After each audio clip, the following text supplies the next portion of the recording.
The unemployment rate should be 100%. Why are we still required to work? Here's the premise and why I think this way.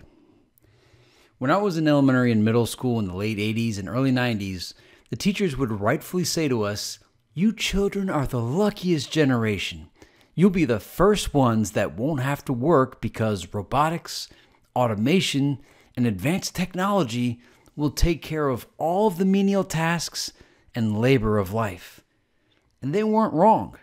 There wasn't a tall tale they were telling us, because I could see the possibilities of what they were saying at the time. Omnibot was a popular robot in many houses, and for some reason we don't have robots in houses in 2018, but we did in the 80s.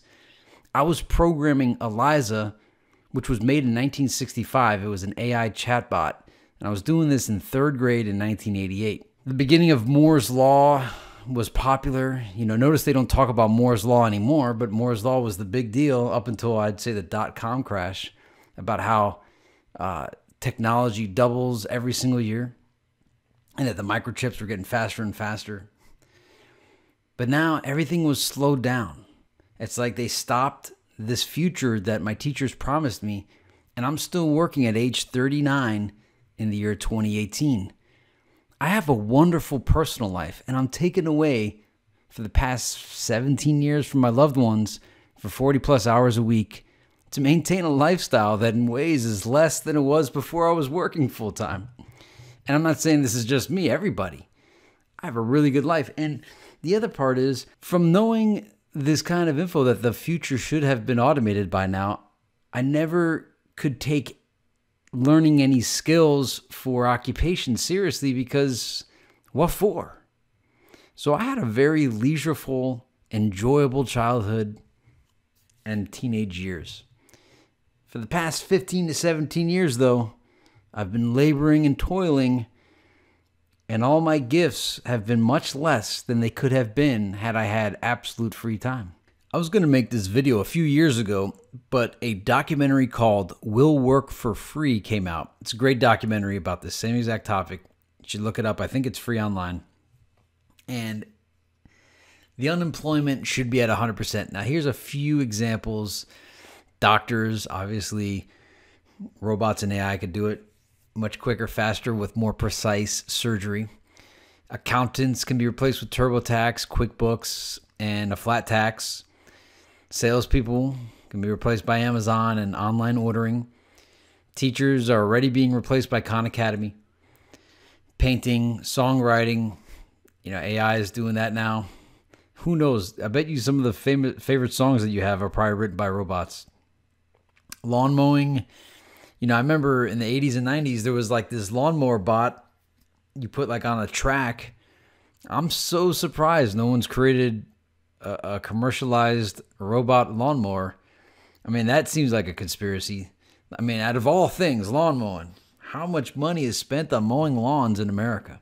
Drivers, self-driving cars should already be here, but somehow they're not. And not even self-driver cars, but like in Minority Report, how the vehicles were there. Retail. What for when the replicator exists? So when advanced 3D printing comes out, which already exists, but they just haven't showed it to you, you'll be able to create anything you want on demand. And then I've heard of things like 5 years ago where you get sized for clothes, perfect sizing, like 3D scanning of your body. So you put that scan into the program that sews the clothing, and it creates perfectly fit clothes for you and delivered to you. Why we still don't have this? I don't know, because it exists. Health insurance processors, once the biotech is released, no one will get sick, so who needs health insurance? Life insurance, when no one dies anymore, who needs life insurance? Car insurance, what for when you have self-driving vehicles? Factory workers, obviously robots. And then I mentioned earlier with the musician and writers, AI could do all that. And you keep going on and on with every single occupation, everything. It's by absolute mercy that we all haven't been replaced yet. Because everything can be replaced. Prostitutes are going to be replaced by those androids. So Yeah, why are we all working? I'd much rather be using my time creating videos and pondering the universe and creating inventions and things like that to actually advance the world, advance humankind, instead of just doing work that, what for? I'm sure you would too. The basket of goods is your biggest enemy.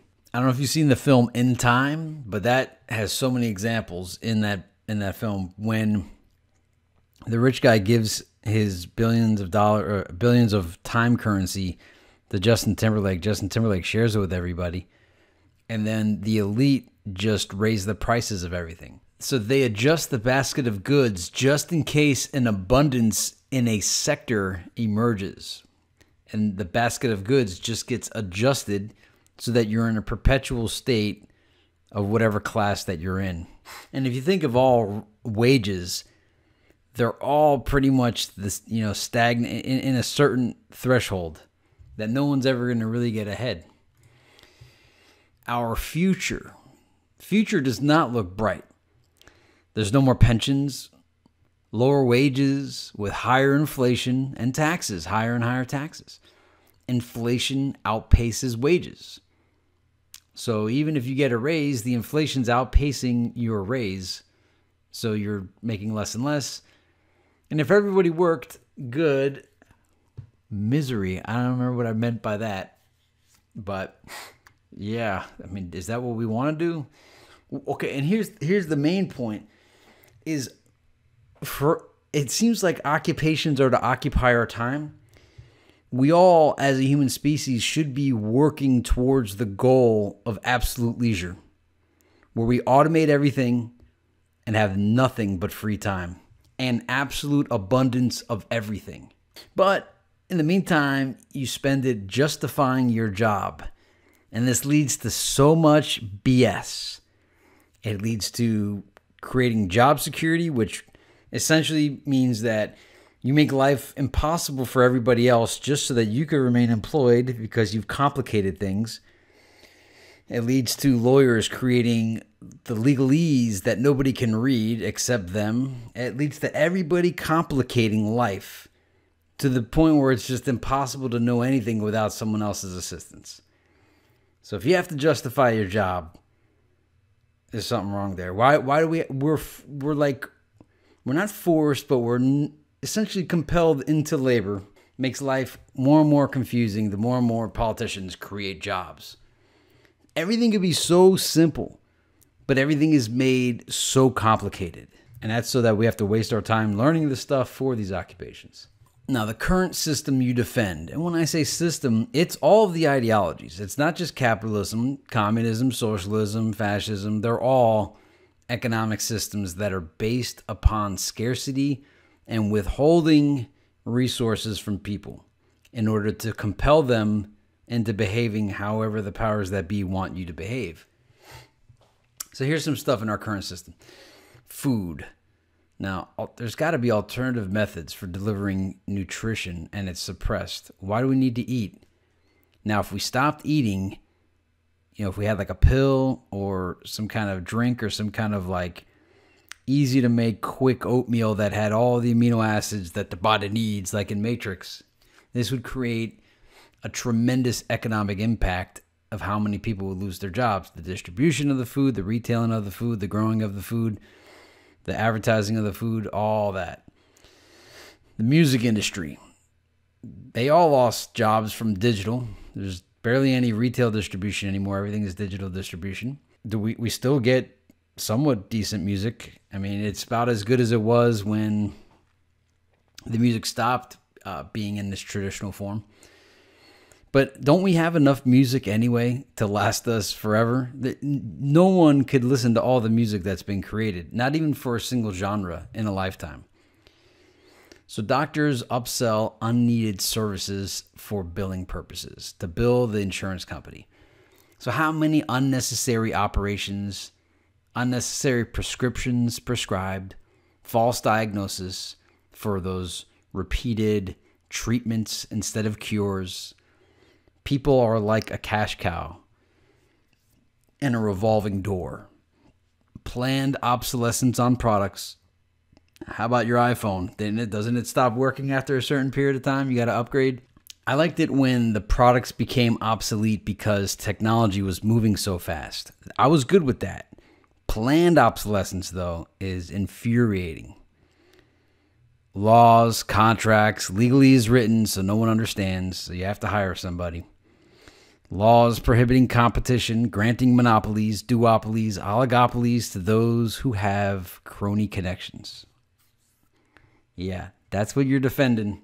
That's what you got. And that's in all of the, it's not just in capitalism, it's in all of them.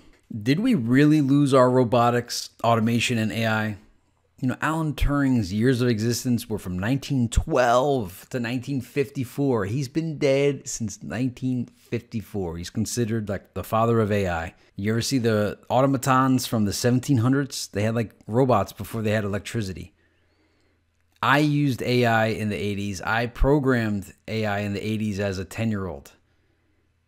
I don't know how to do it now, and it's nowhere except in like hard to find places. It's like evolved into semantic learning, semantic web. Where did the AI go? Really? I used Ramona. If you know Ramona from KurzweilAI.net in 2002. It was at the time more advanced than present day Siri, it seems.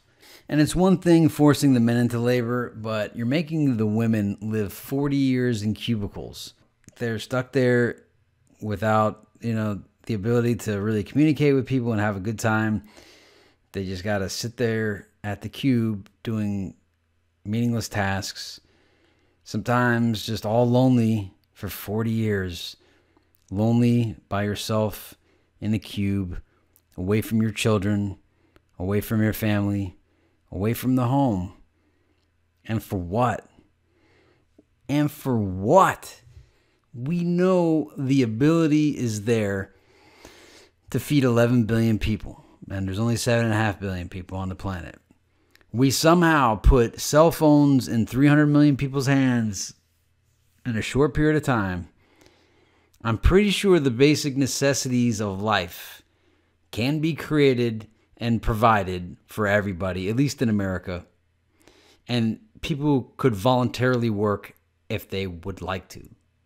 And if it got into like that kind of world, the majority of the current employment would go away anyway, because so much of work and jobs are just busy work to occupy people's lives.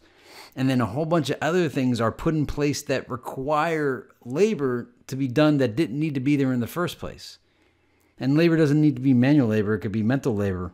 Once the obscurity of everything is removed and everything is made obvious and understandable, we won't need to work as much, and things will be made easy and reliable instead of the way it's done now. Things are made to break and things are made complicated. So it's your choice. I have to get this off my chest. I'm 39. When am I going to get that life that was promised to me? I've done this for 17 years now. When do I get my life back? Also, minimum basic income is not the answer. It's what all the progressives and socialists and Democrats, they propose minimum basic income. All that does is it's going to create the same problems that making student loans available to everybody did. It's just going to create crazy inflation. Everyone's just going to raise their price by whatever the minimum basic income is. And you won't gain anything. You have to completely change the scarcity model. You have to completely change the basket of goods. The basket of goods is the reason the minimum basic income is not going to work. Socialists, Democrats, progressives, hear me out. If you really want to make the world of leisure that Karl Marx talked about, it's not through taxing the corporations. It's not through minimum basic income. It's by making all of this obsolete through releasing the technology of free energy, biotechnology, the 3D printer, the replicator. You do those three things and you'll have the utopia that you want, because it'll make everything abundant. It'll make greed obsolete. and everybody will have the ability to be absolutely independent. Let me know in the comments how you feel about it.